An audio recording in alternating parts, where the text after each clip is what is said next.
Friends, welcome to Rajesh RK TV. వార్తలు చదువుతున్నది మీ రాజేష్ కొక్కిరా.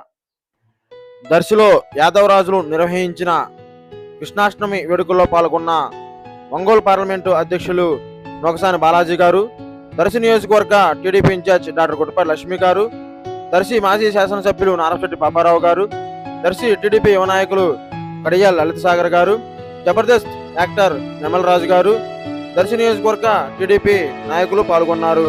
తదుపరి ఆలయ ప్రాంగణంలో మొక్కలు నాటడం జరిగింది. అదేవిధంగా అన్నదాన కార్యక్రమంలో పాల్గొని భక్తులకి ప్రసాదాలు అందించడం జరిగింది. Thank you friends.